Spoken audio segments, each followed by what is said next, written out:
Hey y'all, welcome back.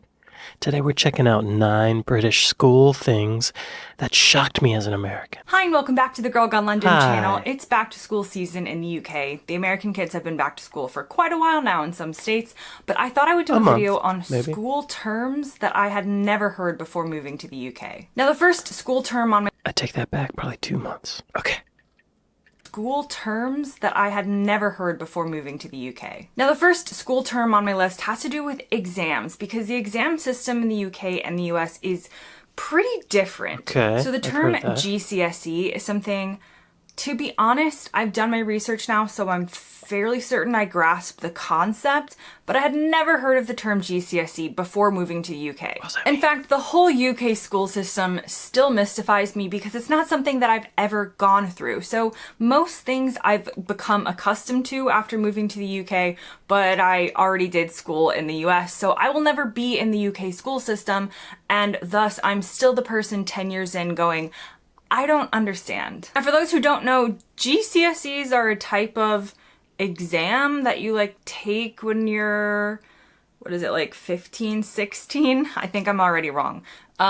It's an exam that you sit down for, right? I'm not entirely sure, because in the US, we don't have this. We all go to school until the age of 18, so we don't have the distinction between school and secondary school and college, which I'll get to in a minute, but we have exams that we call the SATs and the ACTs. Right. These are optional and you don't take them in school. You sign up for them separately. It's a completely separate test. It doesn't measure what you've learned in school. It does kind of. It's like math, reading, and writing are those the sections. But you study for it separately. So you take separate SAT classes to study for this exam. Yeah. And this is optional if you want to go to university.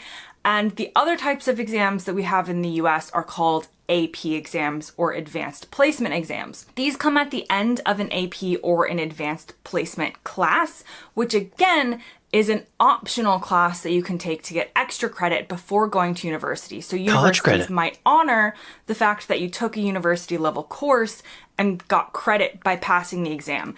It's very different from the GCSE, and the next term I didn't know was... Wait, hang on. What does GCSE stand for? I bet the E at the end stands for exam. Maybe general student, I don't know. GCSE, General Certificate of Secondary Education. That makes sense. 14 to 16-year-olds is a standard qualification for completing compulsory education. Okay, yeah. She did mention that we have the SATs and the ACT. I sort of forgot that those were not part of the normal schooling, because to me, it felt like it, because the school says, hey, it's time to take the SAT, so you sign up, and then you take it at the school, on a Saturday. So to me, it felt like school, but it wasn't. I guess you don't have to take it if you're not going to college. I didn't know that either. I just thought everybody took it. Next term I didn't know was A-levels. And A-levels, as far as I'm aware, come after GCSEs and have to do with a very more specific exam where you go a lot further into the information, and I'm pretty sure your A-level results determine whether you can go to the university that has accepted you. And also this depends on the country within the UK, because each system does it differently. But those are the first terms on my list. GCSEs. Okay, A-levels. We can look it up and know for sure. A-levels. A-levels, advanced level qualifications, are UK-based subject-specific exams taken after GCSEs around age 16 to prepare for higher education or careers. Students typically choose 3 or 4 subjects to study in depth over 2 years, with final grades determined by... Oh yeah, okay, I have heard about that. I've heard, through my obsession with the Beatles, I heard that age 16, a British kid chooses the general subject of what they want to specialize in. I think John Lennon chose art school, George Harrison chose electrical engineering or something like that. I could be wrong. And then you study that, and then you go to college, right? Or is that part of the college? I don't know. So A levels are what you take after those 2 years of in-depth study, specialized study, and critical thinking skills. A levels serve as a crucial qualification for university entry and provide a strong academic foundation for specialized fields. Okay. So this is for universities to look at, like, say, I want to study psychology. So for those 2 years, I study psychology and I take the A levels, and then universities look at my A level grades to see if I can actually really, like, I should study psychology. What if you do bad on your A levels? Do you get in? Do they tell you to be a plumber? Plumbers make more money. What subjects can you choose from? A-level subjects to choose from. What would I choose? Let's see. Chemistry. No. History. Maybe. Geography. Maybe. Biology. No. Economics. No. English literature. Maybe. Physics. No. Maths. No. Computer science. Maybe. Modern language. No. Psychology. Maybe. Design and technology. Maybe. Engineering. Maybe. Further maths. Hell no. Further no. Music. Maybe. Classics. No. Law. No. Science. No. Languages. No. Medicine. No. Politics. Hell no. Business. Hell no. Business studies. Hell no. Studies. Architecture. No. So what would I choose? Maybe design and technology, or music, or history. Those are what I would choose. Moving on. In A levels we don't use in the USA. Next on my list is the term grammar school. Now, a grammar school is a school that you go to once you pass a test to be able to go to it, but it's for like people who are 11 years old and up, and I don't think every county or every country does them. Grammar school to an American makes no sense. It seems like a school where you only study grammar having to do with language. We have schools that we call magnet schools, and those are schools that are typically free to go to, but you can only go to if you're accepted. Like, it could be a drama magnet school or like a tech magnet school, and that is something that is for younger kids that are studying like more specific things. But I think a grammar school is just like, it's supposed to be harder, or like, I think it's just like posher, right? Like, I don't entirely know. I still don't entirely know. People have tried to explain to me. Google it. I still don't entirely know because we don't have the term grammar school in the USA. And the next school term... I've heard the term grammar school, but only when British people are yapping about school. What is grammar school? Another term for elementary school. I feel like it's something different, though. Oh, in the UK, a state secondary school to which pupils are admitted on the basis of ability. Since 1965, most have been absorbed into the comprehensive school system. Oh. So it's kind of fading out. I'm not even that familiar with what a magnet school is. I don't think that was a thing when I was schooling. I don't think that, well, I had heard of performance schools, like that movie Fame, where all the kids, instead of going to a regular high school, you go to a school where everybody takes drama or dance and all that stuff. That would have been fun. I was a band and a theater kid. Actually, I didn't take much theater. Mostly a band dork. I would have liked to have gone to a performance school, but no, I lived in a tiny little town. So I guess going to a grammar school probably looks better on your record when you're trying to get into a university, right? All right, moving on. Entirely no, because we don't have the term grammar school in the USA. And the next school term on my list is sixth form or college. I'm still lost. I'm not entirely lost because I think I understand that in the UK you have to stay in education until you're 18, but you can leave school when you're 16, and they consider sixth form or college, this like 2-year gap in between. American schools don't work like this. We all have to go until we're 18. You just go to what we call high school. You just are in high school. It's all of the American movies that you've watched where they're going to the prom or they're going to like the homecoming dance and American high school. It's just what we do. We don't have this kind of separate option. It's like age 14 to 18. Although I turned 18 the second half of my senior year in high school and I still had to go to school. From 16 to 18, you're still at the same school that you were when you were 14 and you graduate at 18. It's like, it's still a little confusing to me why there needs to be so many options in the UK. I think it's because sixth form / college, you can like choose a more specific thing to study.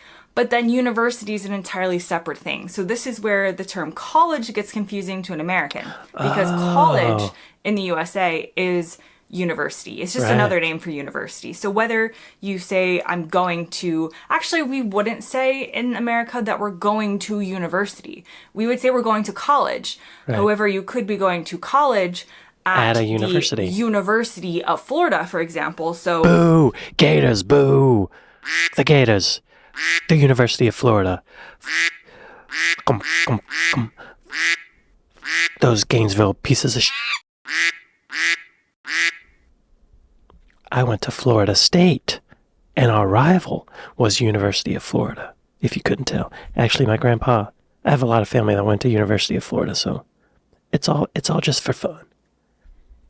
College at the University of Florida, for example. Boo. So the colleges have university in the title, but we don't say we're going to university. We would say I'm going to college or I'm going to the University of Florida, but that's simply naming the place that you're going. I also want to take a quick... Hey, don't go to the University of Florida.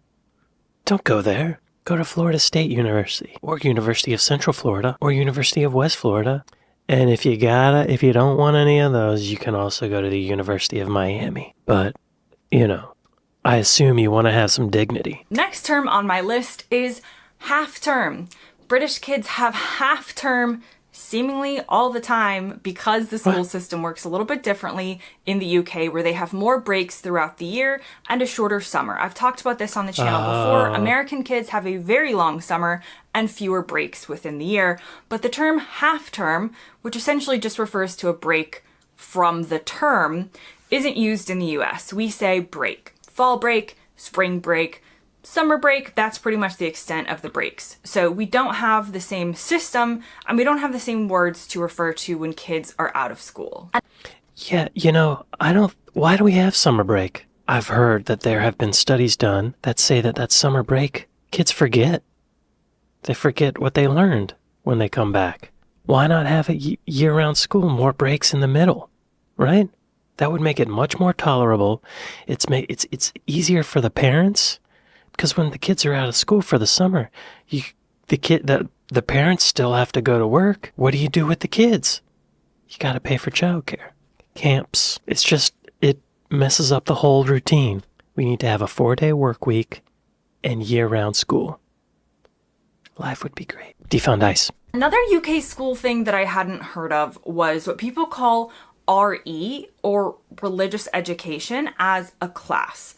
Now, this is another area where the UK and the USA differ because, especially in England, I'll specifically go to England right now, England has a national religion. It's the Church of England. America does not have a national religion, and if you go to what an American calls a public school, which is free, government school, not government school, but provided for by the government, then you don't take classes, you don't do anything religious, unless it could be organized. There could be some sort of group that is organized separately, but the school itself is not going to put on any religious assemblies or anything like that. And we don't take a specific class about religion. It could be worked into other classes, like the history of the world could also have to do with different religions. But I hear a lot of kids and adults talk about RE, or learning about different religions, and that's not really a thing in the Yeah, USA. that If you would be go to good, a Catholic school, then obviously you're going to be learning about Catholicism. If you do go to a church school, then obviously that religious education is going to be a part of it. But RE, not a thing. Huh. PE, yes. Now the next British That's interesting. I feel like having some education about religions, all religions, would be great. That seems like it would actually be really good because it could give students the real information instead of listening to some evangelical preacher lie about Christianity. You know, there's a lot of that. There's a lot of evangelical preachers preaching that wealth is a blessing from God. I mean, maybe it is, maybe it isn't, but they teach that wealth is the goal. I don't think that's right. I don't think that's what Jesus was talking about. Personally, I went to a Jewish private school and an Episcopalian private school when I was a kid, and I'm not Jewish or Episcopalian. Now, the next British school term on my list I had never heard of, and I'm still going to get this wrong. It's the deputy head or head teacher. Are those the same things as the headmaster or headmistress?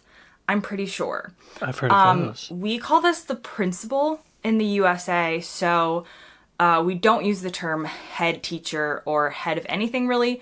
We just say the principal, or the person below them is the vice principal. And similarly for the Or assistant principal. You know, the principal is the head, the boss of the whole school. The vice principal, though, was usually the rule enforcer, the disciplinarian. If you went to the principal's office, okay, could be about anything. If you went to the vice principal's office, you might get paddled. You're getting reprimanded. Something's up. And similarly for the term form tutor, which I've heard on the famous British shows Educating Yorkshire, Educating Essex. That's basically where I heard these things. We also don't use the word tutor in the same way. So tutor in the USA is not a teacher or an admin person or anything like that. A tutor in the USA is only referring to someone who is tutoring you outside of school in a subject. So if you were like behind in math, your parents might hire you a math tutor. So it's like a 22-year-old kid who comes to your house to like help you do your homework. That's what Americans think of as tutors. Also another term is like head of year. It's all coming back to me all these episodes. Form tutor. What does that mean? I didn't really grasp what she was talking about there. Form tutor. A form tutor or form teacher is a teacher responsible for a specific student group called a form, acting as their primary point of contact for academic and pastoral support, administrative tasks, and the first person students or parents contact with. Oh, okay. In America, when you go to middle school and high school, you start having different teachers for each period. There's like 6 to 8 periods throughout the day, and you go to a different classroom.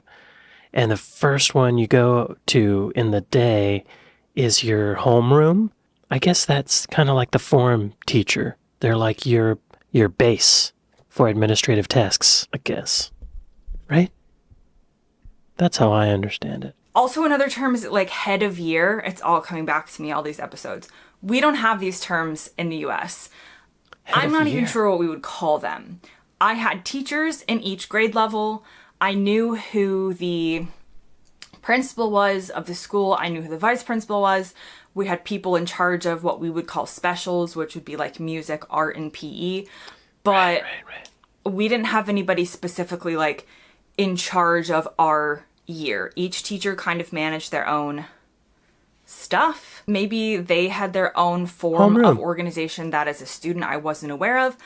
But I know for a fact that the students in a lot of schools in the UK would be aware of like who their form tutor or whoever is. Also, if I'm wrong, I'm very happy for you to tell me because like I said, I'm still confused. And the last thing on my list is house captains or houses. So when Americans first watched Harry Potter, we thought it was such a quaint thing that a school would have houses, and not that schools here are like Harry Potter where they're sending the kids out to like battle evil demons, but they do sometimes have houses that the kids are divided into. This isn't the case in most USA schools. We may have had some attempts at it in my middle school when I think they did try and divide you into a group, but it was for organization. There was never like a field day where you like competed against each other. It didn't really mean anything. Why do they have houses? Why do British folks have houses? British schools have houses to foster school spirit, promote healthy competition, and develop social emotional skills by dividing students into smaller groups with distinct identities, fostering a sense of community across age groups. Oh. Encouraging leadership through house captains and creating opportunities for mentoring and teamwork. That makes sense with the between grades, different age groups, to put them together in a way that's actually, that would be good for social development, I think. That makes sense. We ain't got that. We need it. How is the USA school system set up? And the very basics of it is that we start in kindergarten, which is age 5, which is the equivalent of reception here in the UK. Then we do elementary school, which is essentially until the age of about 10. From about 11 to 13, most of us will go to what we call middle school. Sometimes it's called junior high, standing for junior high school, because at the age of about 14 to 18, you go to high school. Everybody's heard of high school because every American movie seems to revolve around high school, and this is exactly what it seems like on television, with pep rallies and the jocks and the nerds and the big lockers and food fights in the cafeteria. I've seen it all. That is what American high school is like. Now, each region could... Y'all, high school was so fun. I got lucky. I had a great time in high school. It was fun. I think it's a hard time for a lot of students, but, well, come to think of it, I think I had a great time because I was in the band program. And that created a smaller group, like a house, where you were with different age groups because it was all grades. Well, 9th through 12th grade. Yeah, see, the house thing, it would be like everybody was in a band group. It's great because you have an automatic support system.